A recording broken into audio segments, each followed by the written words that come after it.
إن الحمد لله نحمده ونستعينه ونستغفره ونعوذ بالله من شرور أنفسنا ومن سيئات أعمالنا من يهده الله فلا مضل له ومن يضلل فلا هادي له وأشهد أن لا إله إلا الله وحده لا شريك له وأشهد أن محمدًا عبده ورسوله أما بعد فإن خير الحديث كتاب الله وخير الهدي هدي محمد صلى الله عليه وسلم وشر الأمور محدثاتها وكل محدثة بدعة وكل بدعة ضلالة وكل ضلالة في النار فأعوذ بالله السميع العليم من الشيطان الرجيم بسم الله الرحمن الرحيم قاف والقرآن المجيد بل عجبوا أن جاءهم منذر منهم فقال الكافرون هذا شيء عجيب وقال الله تبارك وتعالى في مقام آخر بسم الله الرحمن الرحيم قل هو الله أحد الله الصمد لم يلد ولم يولد ولم يكن له كفوا أحد وقال النبي صلى الله عليه وسلم يا أيها الناس قولوا لا إله إلا الله تفلحوا رب اشرح لي صدري ويسر لي أمري واحلل عقدة من لساني يفقهوا قولي رب زدني علما رب زدني علما رب زدني علما كثيرا كثيرا محترم سامعین کرام، حاضرین جمعہ، دینی ملی بھائیوں، بزرگوں، عزیز بچوں اور پردہ نشین خواتین اسلام، تمام قسم کی تعریف اور توصیف اس اللہ وحدہ لا شریک خالق کائنات مالک ارض و سما کے لیے لائق اور زیبا ہے، جس نے ہم تمام انسانوں کو اس دار فانی کے اندر پیدا فرمایا اور ہماری رشد و ہدایت کی خاطر بے شمار انبیاء علیہ السلام کو اس دنیا کے اندر بھیجتا رہا۔ بعدہ درود و سلام نازل ہوں تمام انبیاء علیہ السلام پر، خصوصاً نبوت و رسالت کی آخری کڑی تاجدار مدینہ احمد مجتبی محمد مصطفیٰ صلی اللہ علیہ وسلم پر، جنہیں رب کائنات نے اس کائنات کے اندر رحمت للعالمین بنا کر، بشیر و نذیر بنا کر، اپنی وحی کا آخری ترجمان بنا کر اس دنیا کے اندر مبعوث فرمایا۔ محترم سامعین، آج کے اس خطبہ جمعہ کے اندر میں جس موضوع کے تحت آپ کے گوش گزار ہونا چاہتا ہوں، کچھ باتیں عرض کرنا چاہتا ہوں، وہ ہے توحید کی اہمیت اور اس کی فضیلت۔ محترم سامعین،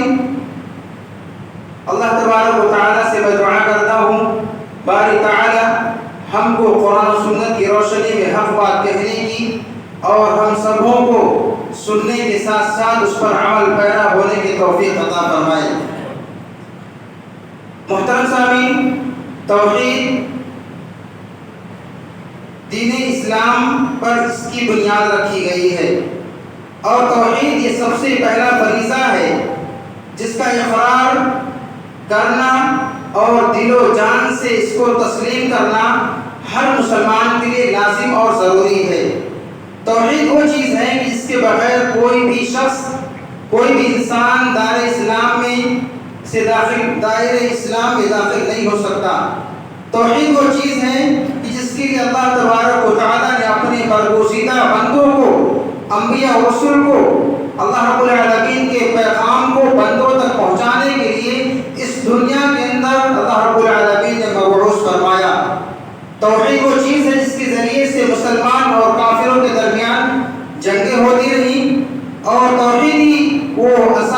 فریضے دین ہے جو ایک مسلمان اور کافر کے درمیان فرق کرتا ہے۔ میرے محترم سامعین، توحید وہ چیز ہے جس کے حقوق کو اگر توحید کو کما حقہ ادا نہ کیا جائے اور اس کے تقاضوں کو پورا نہ کیا جائے تو اللہ تبارک و تعالیٰ نے اس پر جہنم کی وعید سنائی ہے، اور اس کو قبول نہ کرنے والے پر اللہ تبارک و تعالیٰ نے جنت کو حرام قرار دیا ہے۔ لیکن اگر کوئی شخص توحید کو اپناتا ہے اور اس کے حقوق کو کما حقہ ادا کرتا ہے، دل سے توحید کو اپناتا اور تسلیم کرتا ہے، تو اللہ تبارک و تعالیٰ نے ایسے شخص کے لیے جنت کو واجب قرار دیا ہے۔ میرے محترم سامعین، جب ہمیں پتہ چلا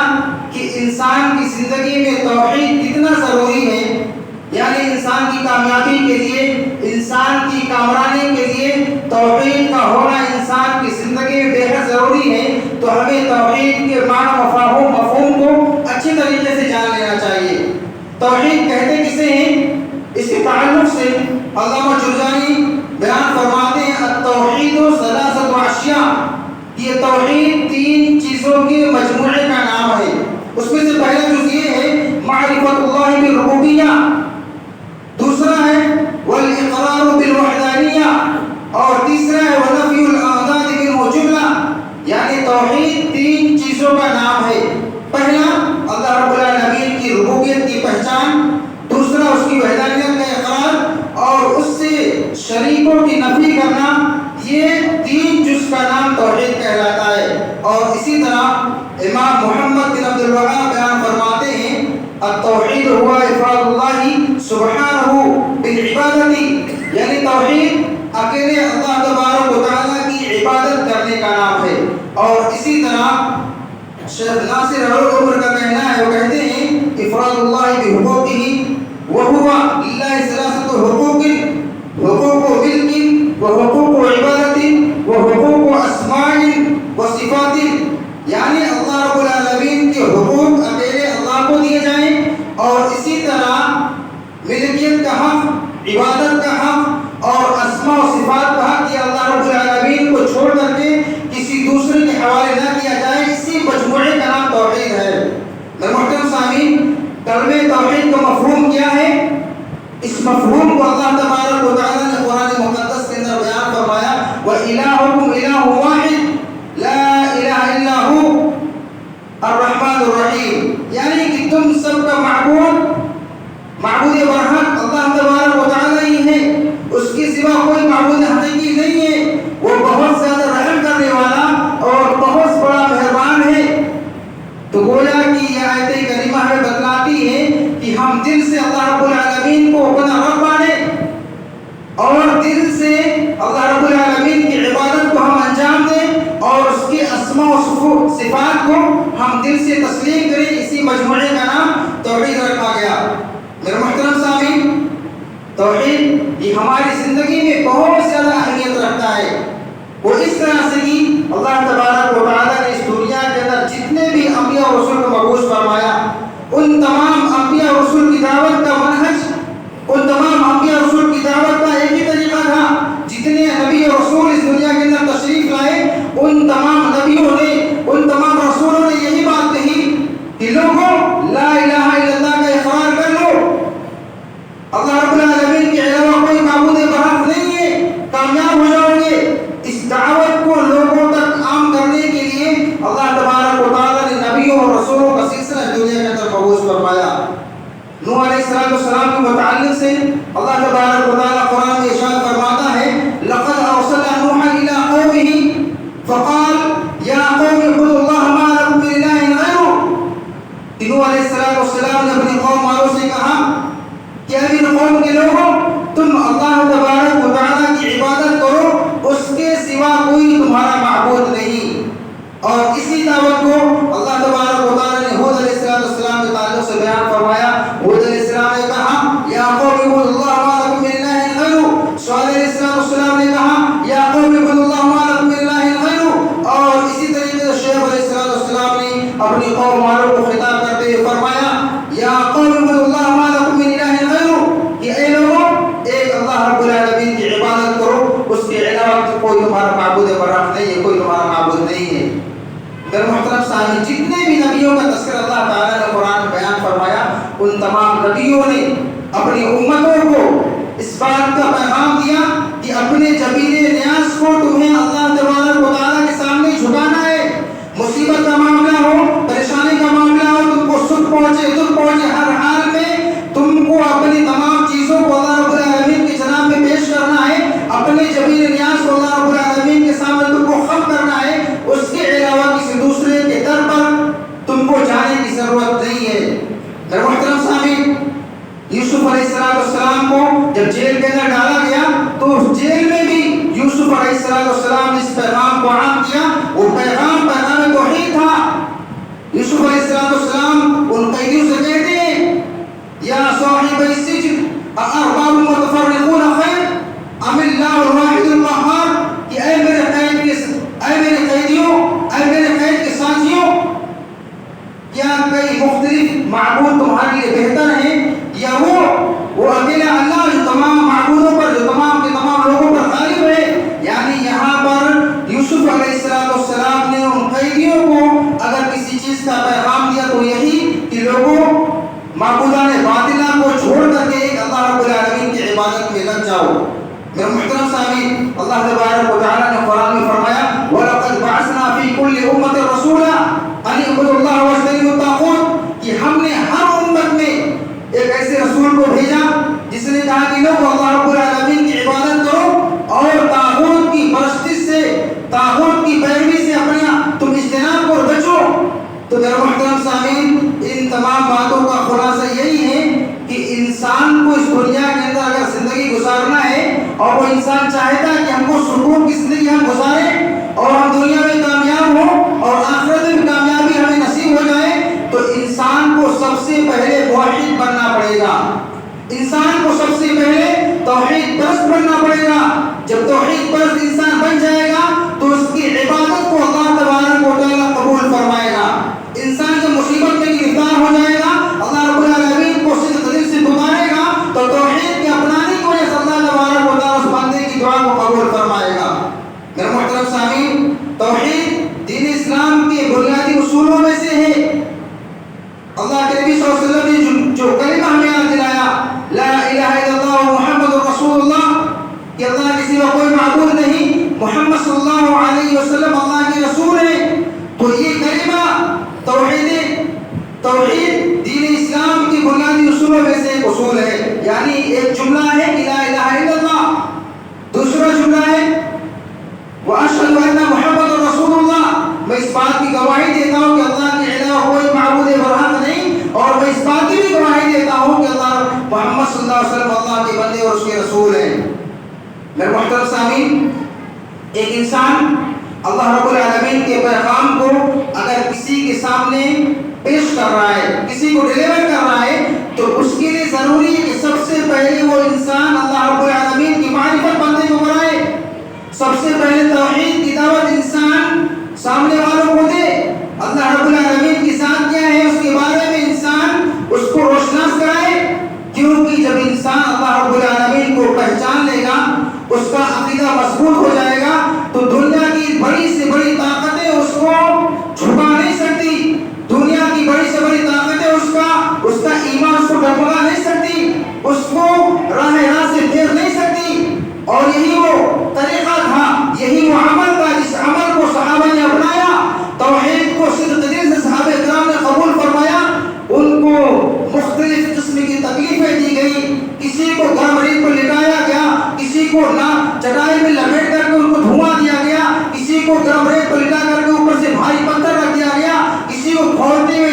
تیل کی کھولتے ہوئے کڑاہی میں اس کو ڈال دیا گیا۔ مختلف تکلیفیں صحابہ کرام کو دی گئی، لیکن جب انہوں نے توحید کو دل سے تسلیم کر لیا تو ان تمام تر صعوبتوں کو صحابہ کرام نے برداشت کیا، اور اسی برداشت کرنے کے نتیجے میں اللہ تبارک و تعالیٰ نے ان کے لیے قرآن میں جملہ ارشاد فرمایا، رضی اللہ عنہم ورضوا عنہ، کہ اللہ تبارک و تعالیٰ ان سے راضی ہو گیا اور یہ اللہ تبارک و تعالیٰ سے راضی ہو گئے۔ میرے محترم سامعین، خود ہمارے آخری نبی جناب محمد رسول اللہ صلی اللہ علیہ وسلم کو اللہ تبارک و تعالیٰ نے اس قوم کے اندر مبعوث فرمایا تھا۔ وہ قوم بتوں کو پوجنے میں مشہور تھی، وہ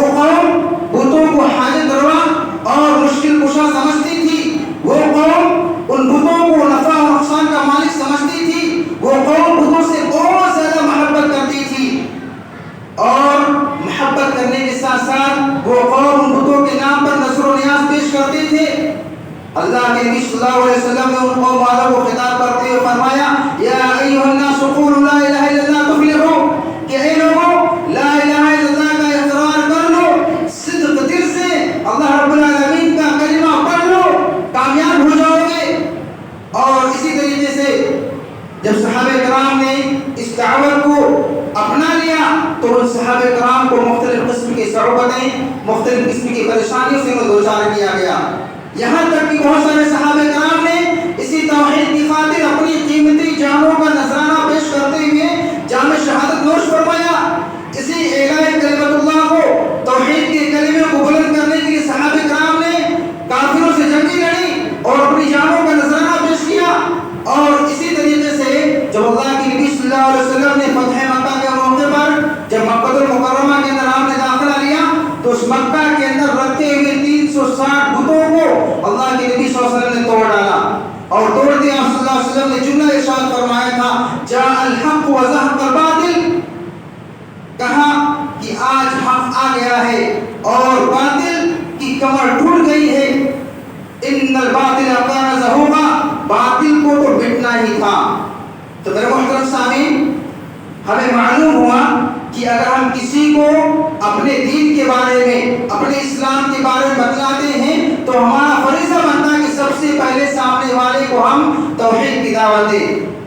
یہ طریقہ ہمیں اللہ کے نبی صلی اللہ علیہ وسلم کی زندگی سے ملتا ہے۔ اللہ کے نبی صلی اللہ علیہ وسلم حضرت معاذ بن جبل رضی اللہ تعالیٰ عنہ کو جب یمن کا گورنر بنا کر کے مبعوث فرماتے ہیں تو معاذ بن جبل رضی اللہ تعالیٰ عنہ کو اللہ کے نبی صلی اللہ علیہ وسلم کہتے ہیں یا معاذ انك تأتي قوما من اهل الكتاب فادعوا الى شهادة ان لا اله الا الله واني رسول الله، کہ اے معاذ تم ایک ایسی قوم کے پاس جا رہے ہو،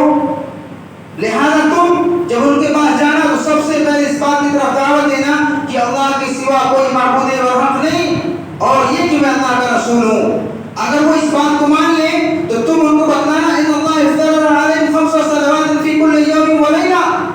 اگر وہ توحید کو مان لے، توحید کو قبول کر لے، صدق دل سے اپنا لے، تو انہیں بتلانا کہ اللہ تبارک و تعالی نے تم پر دن اور رات میں 5 وقت کی نماز کو فرض قرار دیا ہے۔ فَإِنْهُمْ عَطَوْا لِذَلِكَ فَعَلِمْهُمْ،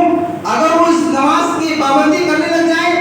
نماز کی ادائیگی کرنے لگ جائیں تو تم مجھے بتلانا ان اللہ افترض علیہم صدقۃ، کہ اللہ تبارک و تعالی نے تم پر زکات کو فرض قرار دیا ہے۔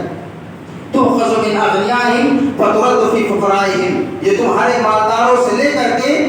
غربا مساکین میں تقسیم کر دیا جاتا ہے۔ فَإِنْهُمْ عَطَوْا لِذَلِكَ، اگر وہ اس بات کو بھی مان لے تو اللہ کے نبی صلی اللہ علیہ وسلم نے معاذ بن جبل رضی اللہ تعالیٰ عنہ کے اور نصیحت کی، کہا فَإِيَّاكَ وَقَرَائِمَ أَمْوَالِهِمْ وَاتَّقِ دَعْوَةَ الْمَظْلُومِ فَإِنَّهُ لَيْسَ بَيْنَهَا وَبَيْنَ اللَّهِ حِجَابٌ، اگر وہ تمہاری اس دعوت کو قبول کر لیں تو تمہیں بتلانا ان کا جو مال تم لینا تو زیادہ اچھا سے اچھا مال لینے سے پرہیز کرنا، یعنی اعتدال کا راستہ تم وہاں پر اختیار کرنا، اور ساتھ ہی ساتھ کہا کہ مظلوم کی بددعا سے بچنا، کیونکہ مظلوم اور اللہ رب العالمین کے درمیان کوئی پردہ حائل نہیں ہوتا۔ مظلوم جب بھی اپنے ہاتھوں کو اٹھا کر کے اللہ رب العالمین سے دعا کرتا ہے تو اس مظلوم کی آہ کو، اس مظلوم کی زبان سے نکلے ہوئے جملے کو اللہ تبارک و تعالیٰ پھر فور قبول فرماتا ہے۔ تو میرے محترم سامعین، اس حدیث سے ہمیں معلوم ہوا کہ ہم اگر کسی کو اسلام کی طرف دعوت دیتے ہیں، اپنے اسلام کے بارے میں بتلاتے ہیں تو سب سے پہلے اللہ رب العالمین کی معرفت اس کو کرائی جائے، سب سے پہلے کلمہ لا الہ الا اللہ کو اس کے سامنے پیش کیا جائے، اور اسی طریقے سے اللہ کے نبی صلی اللہ علیہ وسلم نے توحید کو، جو دین کے 5 ارکان ہیں اس میں سے پہلا رکن کلمہ توحید کو قرار دیا۔ اللہ کے نبی صلی اللہ علیہ وسلم حدیث کے اندر بیان فرماتے ہیں بنی الاسلام علی 5 شہادت اللہ الہ الا اللہ وان محمد رسول اللہ، کہ اسلام کی بنیاد 5 چیزوں پر ہے، اور ان 5 چیزوں میں سے سب سے پہلا جو رکن ہے وہ یہی ہے کہ لا الہ الا اللہ کی گواہی دینا اور اس بات کی گواہی دینا کہ محمد صلی اللہ علیہ وسلم اللہ کے بندے اور اس کے رسول ہیں۔ میرے محترم سامعین، توحید اللہ تبارک و تعالیٰ کا حق، اس کے بندوں پر پہلا حق ہے یعنی ایک انسان جب صدق دل سے لا الہ الا اللہ کا اقرار کر لیتا ہے تو اللہ تبارک و تعالیٰ کے لیے یہ واجب ہو جاتا ہے کہ اللہ تبارک و تعالیٰ اس بندے کو جنت میں داخل عطا فرما دے۔ محترم سامعین، معاذ بن جبل رضی اللہ تعالیٰ عنہ بیان فرماتے ہیں کہ میں رسول اکرم صلی اللہ علیہ وسلم کے پیچھے بیٹھا ہوا تھا، آپ صلی اللہ علیہ وسلم نے مجھ سے کہا کہ اے معاذ، میں نے کہا اللہ کے رسول صلی اللہ علیہ وسلم میں حاضر ہوں۔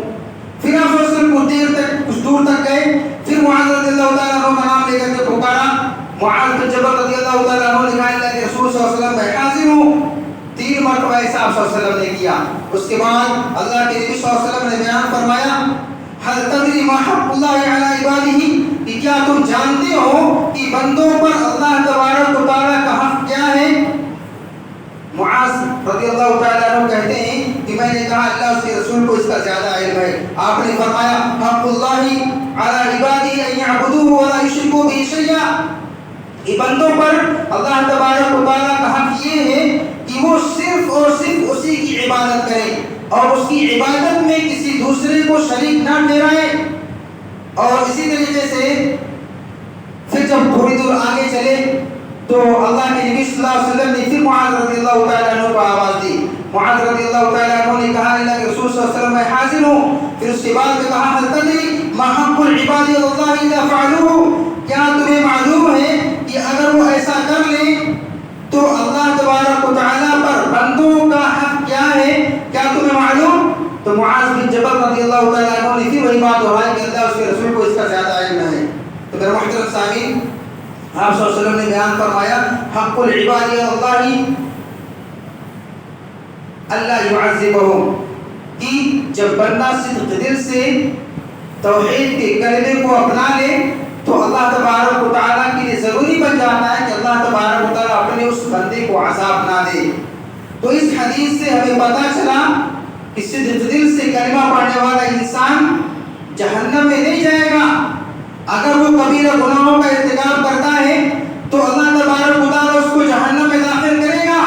لیکن جہنم میں اس کی سزا پوری ہونے کے بعد اللہ تبارک و تعالیٰ اس کو جہنم سے نکال کر کے اس کو جنت کے اندر داخل فرمائے گا۔ لیکن اگر ایک انسان توحید کو اپناتا ہے اور اپنانے کے ساتھ ساتھ اس کی زندگی میں کہیں نہ کہیں شرک کا شائبہ پایا جاتا ہے، شرک کی آمیزش پائی جاتی ہے، تو اللہ تبارک و تعالیٰ اس کے تمام تر نیکیوں پر پانی پھیر دیتے ہیں، کیونکہ شرک اور توحید یہ دو متجاوز چیزیں ہیں۔ اگر انسان موحد ہوگا تو کبھی بھی اللہ تبارک و تعالیٰ کے ساتھ دوسروں کو شریک نہیں ٹھہرائے گا۔ تو میرے محترم سامعین، ہمارے لیے ضروری ہے کہ ہم اپنے آپ کو، اپنے دامن کو شرک سے پاک و صاف رکھیں، کیونکہ اسی میں ہماری کامیابی ہے، اسی میں ہماری کامرانی ہے۔ اگر ہم نے توحید کو اپنایا ہوا ہے اور مصیبت آنے پر ہم اللہ رب العالمین کی بارگاہ کو چھوڑ کر کے کسی دوسرے کی بارگاہ میں ہم پناہ لیتے ہیں، اللہ رب العالمین کی دربار کو چھوڑ کر کے کسی دوسرے کے دربار میں اگر ہم حاضری دیتے ہیں تو ہم اپنے آپ کو موحد کہلانے کے لائق نہیں، کیونکہ ہمارے اندر شرک پیوست ہو چکا ہے۔ ہمارے اندر جو توحید کی مٹھاس تھی، عقیدہ توحید جو پیوست تھا، وہ ہمارے سینے سے نکل چکا ہے۔ ہم شرک کے دلدل میں داخل ہو چکے ہیں، اور شرک کے دلدل میں داخل ہونے کی وجہ سے اللہ تبارک و تعالیٰ نے ہمارے نماز کے ثواب کو، اللہ تبارک و تعالیٰ نے ہمارے صدقات کے ثواب کو، اللہ تبارک و تعالیٰ نے ہمارے عمرہ اور حج کے ثواب کو، دیگر تمام عبادات کے ثواب کو اللہ تبارک و تعالیٰ نے اس پر پانی پھیر دیا۔ گویا کہ اس کی زندگی میں عبادت تو تھی، لیکن نیکیاں اس کے نام اعمال سے غائب کر دی جائیں گی۔ لیکن ایک انسان شرک نہیں کرتا، اللہ رب العالمین کی عبادت کرتا ہے، مصیبت میں، تکلیف میں، ہر طرح سے اللہ رب العالمین کو چھوڑ کر کے کسی دوسرے کے پاس نہیں جاتا ہے۔ اگر اس سے کبیرہ گناہ سرزد ہو جاتے ہیں تو اگر حالت توحید میں اس کا انتقال ہوتا ہے تو اللہ تبارک و تعالیٰ ایسے بندے کو جنت میں داخل فرمائیں گے۔ لیکن اگر انسان حالت شرک میں مر جائے تو اللہ تبارک و تعالیٰ نے ایسے انسان کے لیے ہمیشہ ہمیں جہنم کو تیار کر رکھا ہے۔ حالت شرک میں مرنے والا انسان کبھی بھی اس کو جہنم سے نکال کر کے جنت میں داخل نہیں کیا جائے گا۔ تو میرے محترم سامعین، ہمارے لیے ضروری ہے کہ ہم توحید کو صدق دل سے اپنائیں، کیونکہ توحید کے اپنانے کی فضیلت اللہ کے نبی صلی اللہ علیہ وسلم نے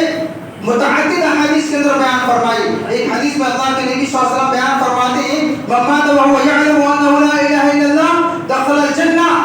کہ جس شخص کی موت اس بات پر آئے کہ وہ جانتا تھا کہ اللہ تبارک و تعالیٰ کے علاوہ کوئی معبود برحق نہیں ہے، دخل الجنہ، تو ایسا شخص جنت کے اندر داخل ہوگا۔ اور اسی طرح آپ صلی اللہ علیہ وسلم نے فرمایا من مات لا یشرک باللہ شیئا دخل النار دخل الجنہ ومن مات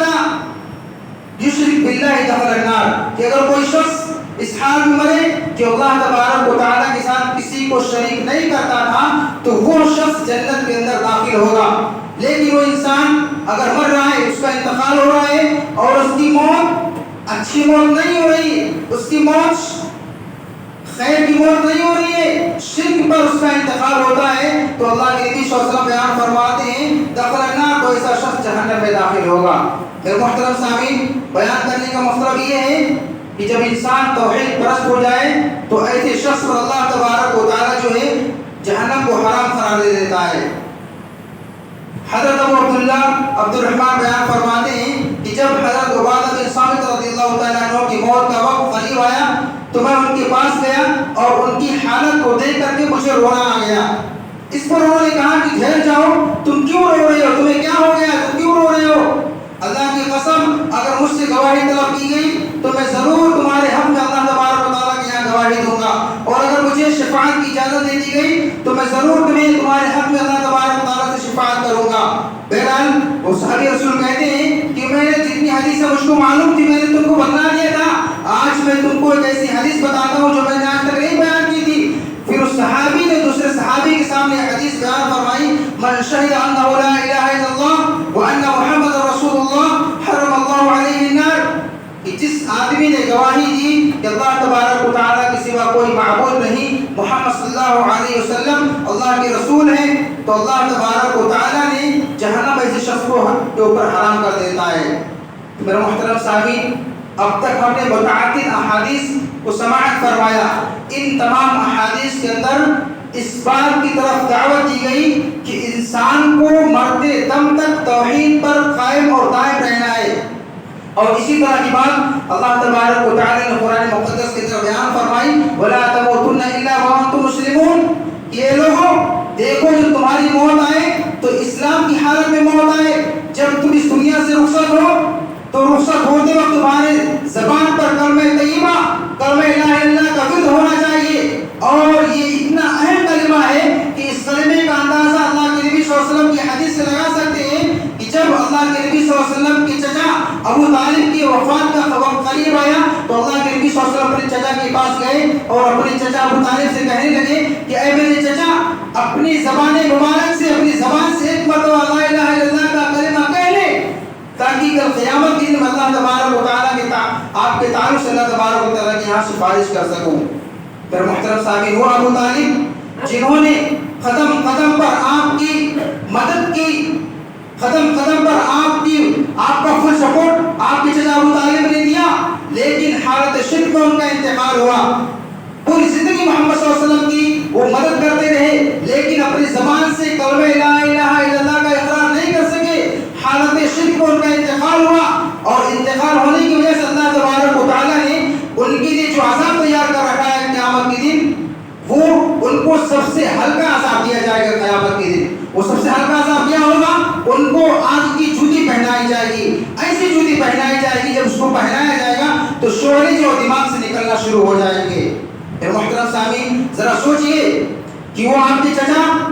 جنہوں نے آپ کی زندگی میں قدم قدم پر آپ کا ساتھ دیا، جب بھی مشرکین آپ کو ستانے کے لیے آگے آتے تھے آپ کے چچا جا کر کے اس چیز کو دفاع کرتے تھے، اس پریشانی کو آپ کے چچا دور کرتے تھے، لیکن لا الہ الا اللہ کا کلمہ نہ پڑھنے کی وجہ سے اللہ تبارک و تعالیٰ نے ان کی تمام تر خوبیوں کو، اللہ تبارک و تعالیٰ نے ان کے تمام تر کاموں کو قبول اور منظور اللہ تعالیٰ نے نہیں فرمایا، ان کا ٹھکانہ اللہ تبارک و تعالیٰ نے جہنم قرار دیا۔ تو میرے محترم سامعین، اگر ہم نماز کے پابند ہیں، اگر ہم صدقہ خیرات کرتے ہیں، اگر ہم حج اور عمرہ کو جاتے ہیں اور دیگر اعمال صالحہ کو اگر ہم لیکن اگر ہم پر مصیبت آنے پر ہم اپنے گلے کے اندر تعویذ لٹکاتے ہیں، مصیبت آنے پر قرآن کی آیتوں کو اس لیے سے لٹکاتے ہیں کہ قرآن کی آیتیں ہم کو اس مصیبت سے بچا سکتی ہیں، ہم اپنے دکان میں مکان میں خیر و برکت کے لیے کچھ آیتیں لٹکاتے ہیں کہ ہمارے گھر میں خیر و برکت لے کر کے نازل ہوں گی، تو میرے محترم سامعین، ان اللہ هو الرزاق ذو القوۃ المتین، روزی رساں، روزی دینے والا، پریشانیوں کو دور کرنے والا اکیلے اللہ تبارک و تعالیٰ ہی ہے۔ نہ وہ تعویذ آپ کو اس مصیبت سے پریشانی سے اس کو بچا سکتا ہے، نہ وہ قرآن کی آیت جو گھر کے اندر لٹکائی ہوئی ہے وہ آپ کے گھر میں خیر و برکت نازل فرما سکتا ہے۔ میرے محترم سامعین، خیر و برکت تو گھر میں ایسے آ سکتی ہے کہ جب انسان قرآن کو اپنی زندگی کے اندر شامل فرما لے، قرآن کی آیتوں کو انسان اپنے گھر پر، اپنے دکان پر، اپنے مکان پر پڑھنے پر آمادہ ہو جائے، کیونکہ جب انسان قرآن کی تلاوت کرتا ہے تو اللہ تبارک و تعالیٰ آسمان سے فرشتوں کا نزول فرماتا ہے، گھر میں رحمت کے فرشتے رحمت لے کر کے آتے ہیں، برکت کے فرشتے برکت لے کر کے گھر کے اندر نازل ہوتے ہیں۔ میرے محترم سامعین، یہ جو طریقہ ہمارے معاشرے کے اندر پنپ رہا ہے، دیکھنے کو ملتا ہے، تعویذ انسان گلے میں لٹکا کر کے پھر رہا ہے، دکان پر کچھ جملے لکھ کر کے اس کو فریب کی شکل دے کر کے اپنے گھر پر، اپنے دکان پر اس کو لٹکا کر کے رکھتے ہیں، یا ہنڈی میں یا کوئی بری رہتی لکڑی مٹی کا برتن رہتا ہے اس پہ قرآن کی آیتیں نقش و نگار کر کے اس کو لٹکا کر رکھتے ہیں۔ میرے محترم سامعین، یہ شرک میں شامل ہے، اور اگر یہ آپ اپنے گھر میں، اپنے دکان پر، اپنے گلے میں لٹکا کر کے پھر رہے ہیں اور نماز بھی پڑھ رہے ہیں، روزہ بھی رکھ رہے ہیں، حج اور عمرہ بھی کر رہے ہیں، صدقات و خیرات بھی کر رہے ہیں، تو آپ یہ سارے اعمال کو انجام دینے کا کوئی فائدہ نہیں ہے، کیونکہ آپ کا عقیدہ درست نہیں ہے، بلکہ اس کے اندر بگاڑ پیدا ہو چکا ہے۔ اپنے عقیدے کو درست کرنے کی ضرورت ہے۔ میرے محترم سامعین، اہل توحید کی شفاعت اللہ تبارک و تعالیٰ کی یہاں قبول ہوتی ہے۔ میرے محترم سامعین، اللہ کے نبی صلی اللہ علیہ وسلم بیان فرماتے ہیں کہ جو مسلمان فوت ہو جاتا ہے اور اس کے جنازے میں 40 افراد شرکت کرتے ہیں اور وہ 40 افراد توحید پرست ہیں، جنہوں نے کبھی شرک نہیں کیا، تو اللہ کے نبی صلی اللہ علیہ وسلم بیان فرماتے ہیں کہ اللہ تبارک و تعالیٰ اس کی حق میں ان کی شفاعت کو قبول فرماتا ہے۔ کسی شخص کا انتقال ہوتا ہے، اس کے جنازے میں توحید پرست موحد 40 لوگ شرکت کرتے ہیں، دعا کرتے ہیں اس میت کے بارے میں، اللہ تبارک و تعالیٰ فلاں شخص کو بخش دے۔ تو میرے محترم سامعین، اس 40 موحد کے شرکت کرنے کی وجہ سے اس میت کے تعلق سے دعا کی جاتی ہے، اللہ تبارک و تعالیٰ اس کو قبول اور منظور فرماتا ہے۔ میرے محترم سامعین، ایک انسان اگر موحد ہے، توحید پرست ہے، اگر اس سے کبیرہ گناہ سرزد ہو جاتے ہیں، بڑے گناہ سے سرزد ہو جاتے ہیں، تب بھی اللہ تبارک و تعالیٰ ایسے شخص کو جہنم کے اندر، جنت کے اندر اللہ تبارک و تعالیٰ داخل فرمائے گا۔ میرے محترم سامعین، اللہ کے نبی صلی اللہ علیہ وسلم بیان فرماتے ہیں، يعذب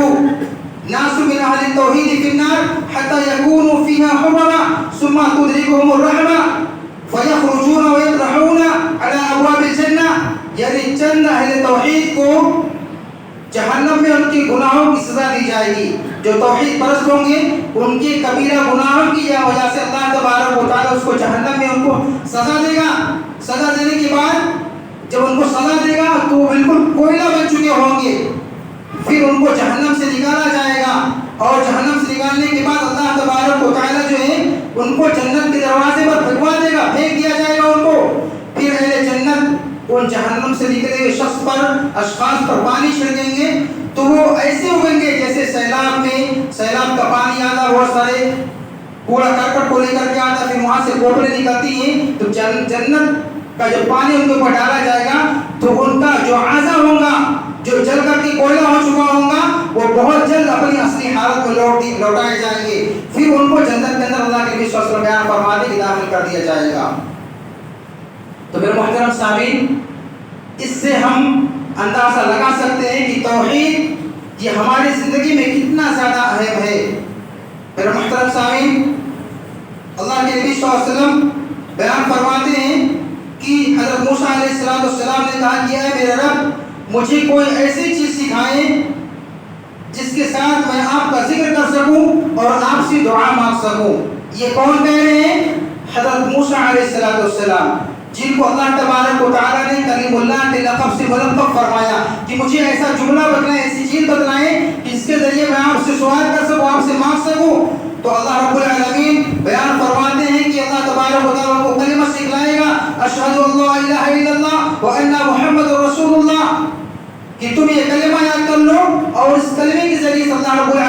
دعا کرو، اللہ تبارک و تعالیٰ تمہاری دعا کو قبول اور منظور فرمائے گا۔ میرے محترم سامعین، اللہ کے نبی صلی اللہ علیہ وسلم بیان فرماتے ہیں کہ قیامت کے دن تمام مخلوقات کو میری امت کے سامنے تمام مخلوقات کو لایا جائے گا، اور ان تمام مخلوقات کے سامنے، تمام لوگوں کے سامنے ایک شخص کو لایا جائے گا، پھر اس کے سامنے 99 رجسٹر کو پھیلا دیا جائے گا۔ 99 رجسٹر پھیلانے کے بعد اس شخص سے پوچھا جائے گا کہ کیا تم اپنے ان اعمال میں سے کسی عمل کا انکار کرتے ہو؟ 99 رجسٹر اس کے سامنے پھیلا دیے جائیں گے، اور ان رجسٹر میں لکھے ہوئے اعمال کے بارے میں اللہ تبارک و تعالیٰ سوال کرے گا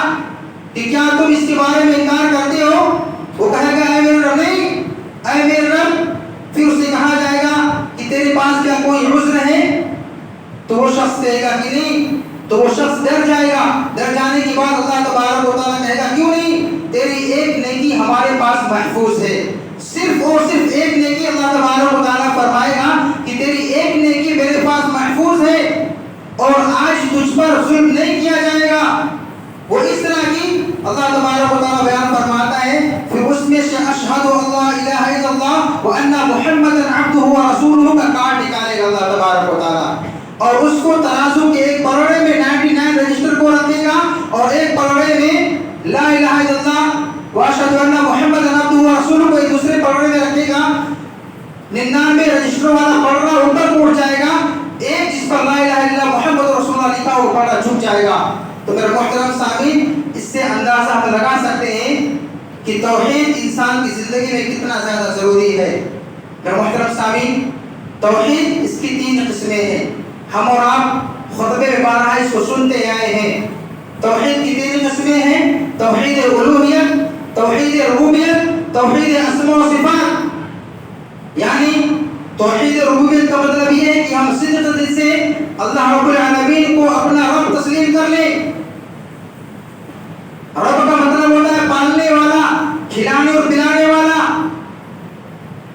رزق دینے والا،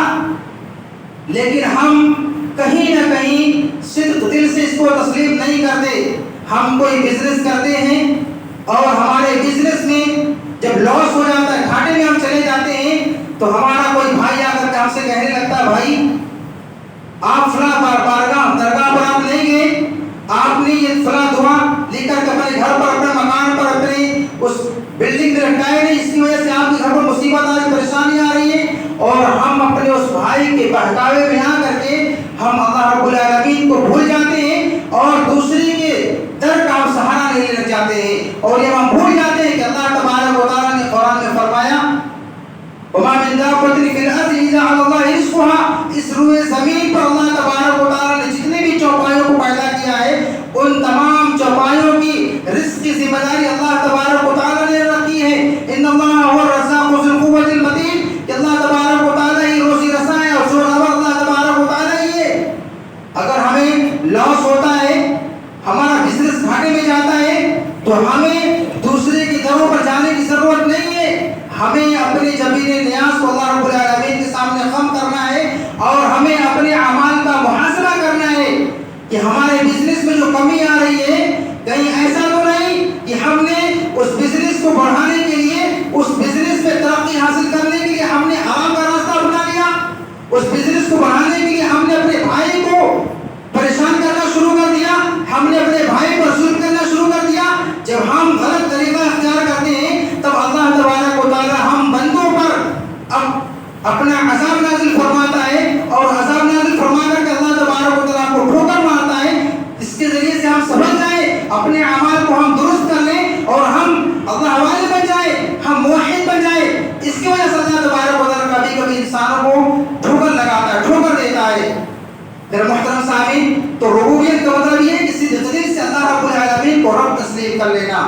مصیبت آئے، بزنس لاس ہو جائے، اللہ رب العالمین کو پکارنا۔ اگر اور اسی طریقے سے توحید الوہیت کہتے ہیں اللہ رب العالمین کو اکیلا معبود برحق تسلیم کرنا۔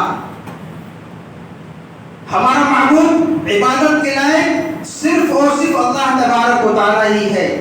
یعنی اگر ہم نماز پڑھ رہے ہیں، اپنے پیشانی کو اگر جھکا رہے ہیں، تو یہ اللہ تبارک و تعالیٰ کے سامنے جھکنا، اس کے علاوہ کسی دوسرے کے پیر کو چومنا، اس کے گھٹنے کو جا کر کے چھینا، یہ اسلام ہمیں اس کی قطعاً اجازت نہیں دیتا۔ یہ طریقہ شرک کے دائرے میں انسان کو لے کر کے جاتا ہے۔ اور اسی طریقے سے اللہ تبارک و تعالیٰ کی جو اسماء و صفات ہیں، اللہ تبارک و تعالیٰ کی ذات صفت جو سمیع ہے، بہت زیادہ سننے والا اللہ تبارک و تعالیٰ ہے۔ اللہ تبارک و تعالیٰ کی صفت بصیر ہے، بہت زیادہ دیکھنے والا۔ اللہ تبارک و تعالیٰ کی جو اسماء و صفات قرآن کے اندر بیان کیے گئے ہیں، احادیث کے اندر بیان کیے گئے ہیں، ان اسماء و صفات کو اللہ تبارک و تعالیٰ کے لیے خاص کر دینا، اس صفت کو بندوں کے ساتھ چپکانے سے پرہیز کرنا، اعتراض کرنا، یہ حقیقی معنوں میں اس کو توحید پرست کہا جاتا ہے۔ غوث اعظم کون ہے؟ ہم اللہ رب العالمین کی صفت ہے، اس صفت کو ہم نے بندوں کے ساتھ اس کو چسپا کر دیا ہے۔ داتا کون ہے؟ دینے والی ذات کون ہے؟ یہ اللہ تبارک و تعالیٰ کی ذات ہے۔ ہم نے اس کو اللہ تبارک و تعالیٰ کے ساتھ نہ چسپا کر کے، متصف نہ کر کے، ہم نے اس کو دوسروں کے ساتھ ہم نے اس کی نسبت کر دی۔ تو میرے محترم سامعین، ان تمام باتوں کا خلاصہ یہ ہے کہ اگر ہم اس دنیا کے اندر کامیاب ہونا چاہتے ہیں اور آخرت میں چاہتے ہیں کہ اللہ تبارک و تعالیٰ جنت میں اعلیٰ مقام اللہ تعالیٰ ہمیں عطا فرمائے، تو ہم کو توحید پرست بننا پڑے گا، موحد بن کر کے اس دنیا کے اندر زندگی گزارنا پڑے گا۔ ہمیں وہ طریقہ اختیار کرنا پڑے گا جو طریقہ نبی کا طریقہ تھا، جو طریقہ صحابہ کرام کا طریقہ تھا، جو طریقہ ہمارے اسلاف کا طریقہ تھا، جو طریقہ سلف صالحین کا طریقہ تھا، جو منہج ہمارے اسلاف کا تھا، سلف کا تھا، اس طریقے کو ہم اپنا کر کے اس دنیا کے اندر ہم کامیاب ہو سکتے ہیں، اور آخرت میں اللہ تبارک و تعالیٰ کی برکت سے اللہ تعالیٰ ہم کو جنت کا اعلیٰ مقام عطا فرما سکتا ہے۔ لہذا اللہ تبارک و تعالیٰ سے دعا کرتا ہوں باری تعالیٰ ہم تمام سامعین و سامعات کو ان تمام کہیں باتوں پر عمل پیرا ہونے کی توفیق عطا فرمائے۔ اللہ تبارک و تعالیٰ اس دنیا کے اندر ہم کو جب تک زندہ رکھے، ایمان اسلام پر زندہ رکھے، اور جب ہمارا خاتمہ ہو ایمان اسلام پر ہو۔ آمین۔ وآخر دعوانا الحمدللہ رب العالمین۔